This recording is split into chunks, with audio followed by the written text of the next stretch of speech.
Assalamu alaikum wa rahmatullahi ta'ala wa barakatuh. Retournons à la partie physique pour vous terminer le reste des guides sur toutes les matières.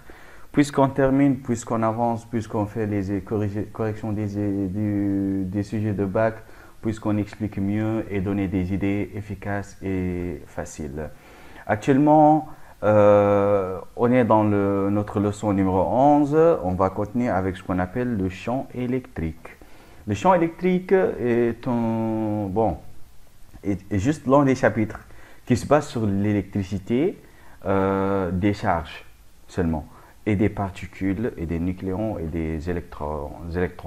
Vous voyez, parce que en général, le champ électrique n'est pas un chapitre qui est un peu compliqué, c'est un petit chapitre qui a seulement 4 ou 5 formules à bûcher. Tu connais ces formules, tu traites tous les exos de champ électrique sans aucun défaut. Bon, continuons. La partie à retenir, c'est que on doit savoir si les charges Q, si la charge Q, Q c'est la charge.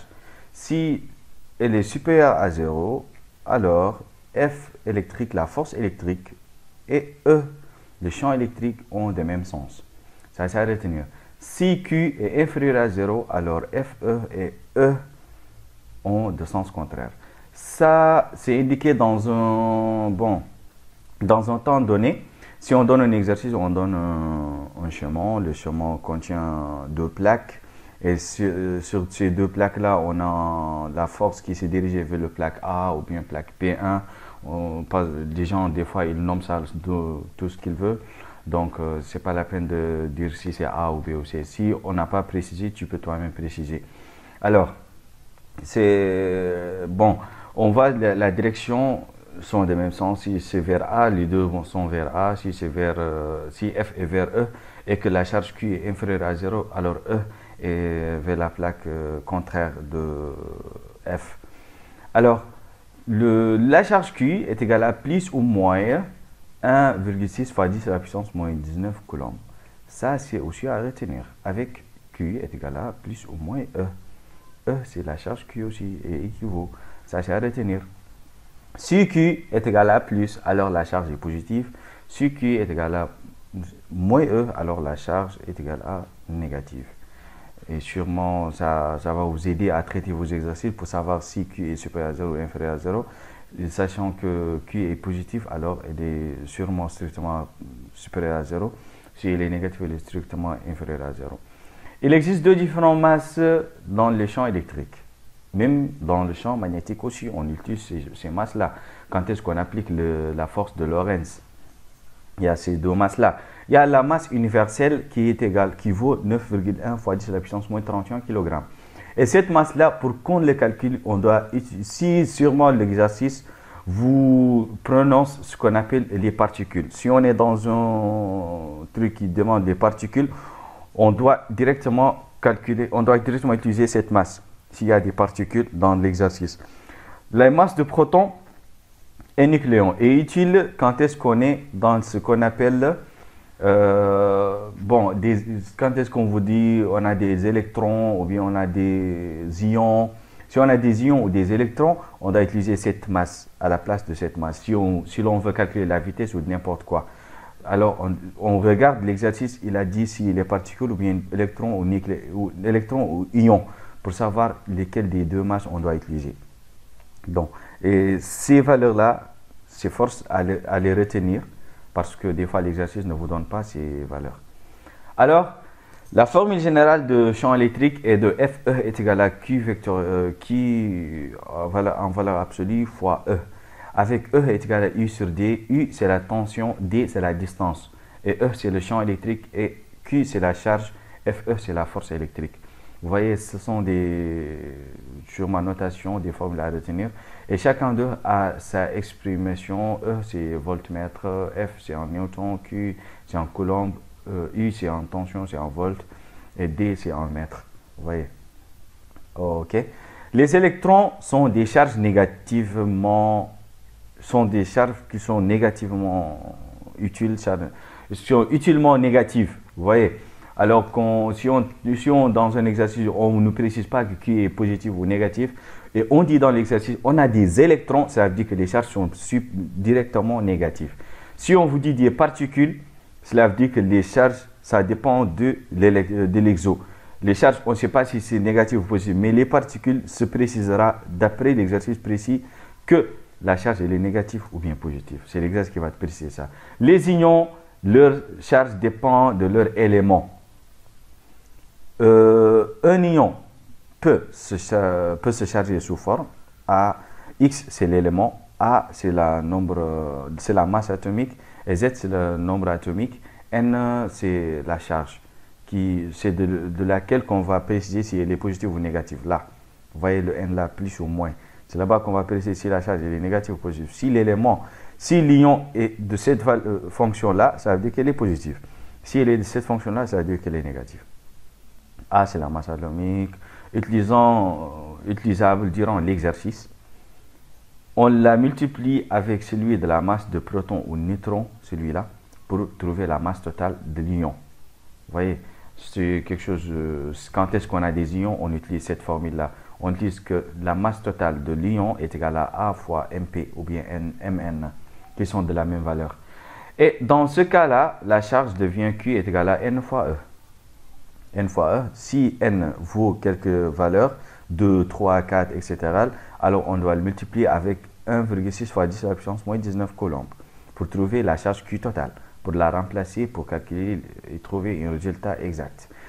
Dans un exercice, on vous précise qu'on a un cathode et un anode. Le cathode est toujours positif et l'anode est toujours négatif. Ça, il faut le retenir aussi.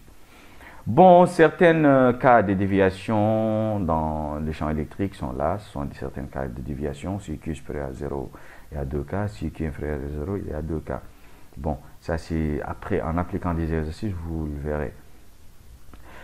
Pour déterminer les équations horaires et trajectoires, la méthode est efficace. On utilise dynamique. Bon, si on a déjà appliqué ce qu'on appelle RFD, relation fondamentale dynamique, de là, pour étudier l'équation de la trajectoire et l'équation horaire, ça sera facile pour vous.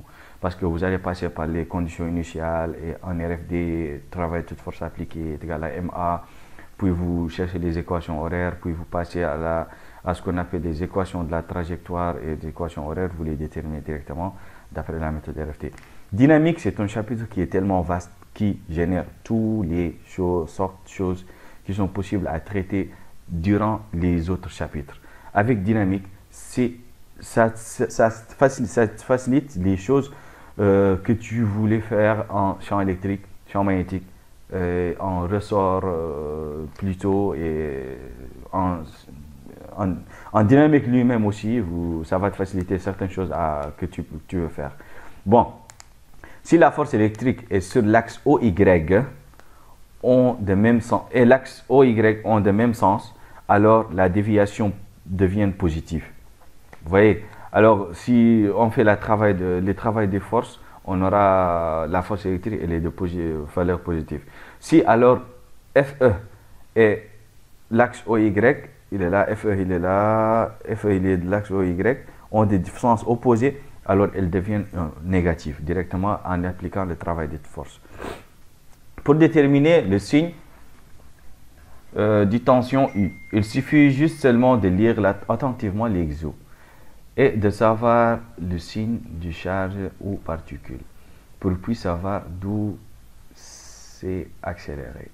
On fait cette relation, puis on compare entre les deux potentiels de chaque cathode et anode pour savoir pour savoir le signe exactement de U, la tension U. Ça, c'est aussi à l'appliquer dans des exercices. Bon, pour calculer la déviation au point de sortie seulement du plaque, là, ça c'est le point de sortie, la déviation là où il est sorti, là, le point de sortie. On utilise cette formule directement sans réflexion.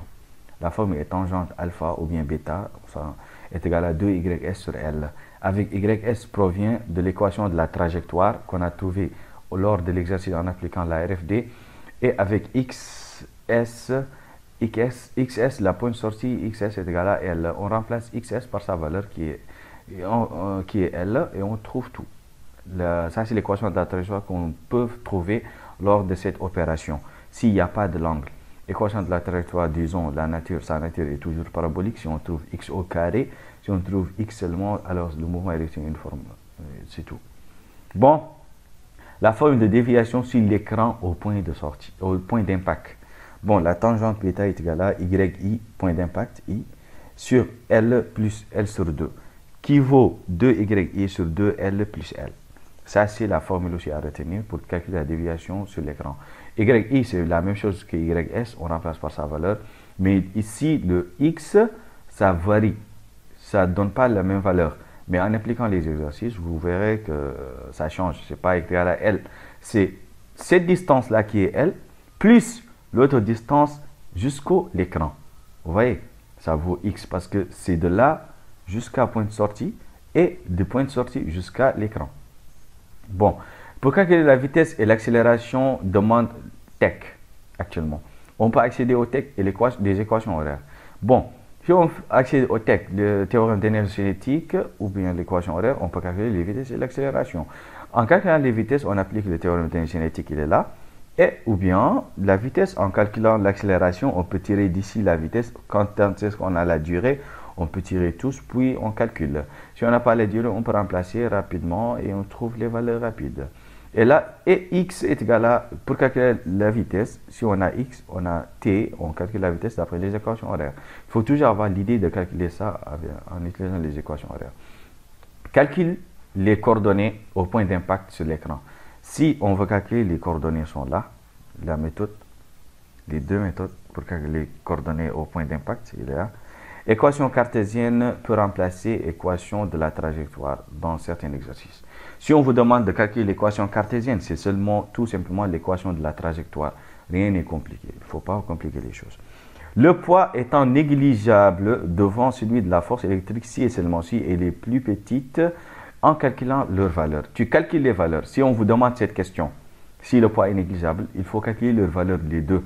La valeur de la force électrique Fe est égale à Q fois E et la valeur de poids P est égale à M fois G. Tu vous calculez, vous regardez qui est le plus petit et en utilisant la masse, vous allez utiliser l'un de ces deux masses-là.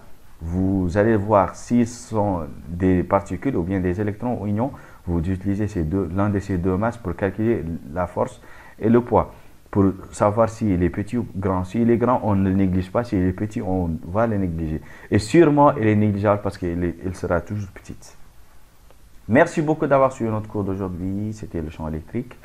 Et à la prochaine fois, on va continuer avec le chapitre la plus petite. C'est un chapitre qui est tellement pas courte, qui est tellement pas longue. Et elle demande seulement de bicher leur formule pour traiter ces exercices facilement. Et à la prochaine, et merci beaucoup, chers élèves, et bonne chance aussi pour vos futurs examens.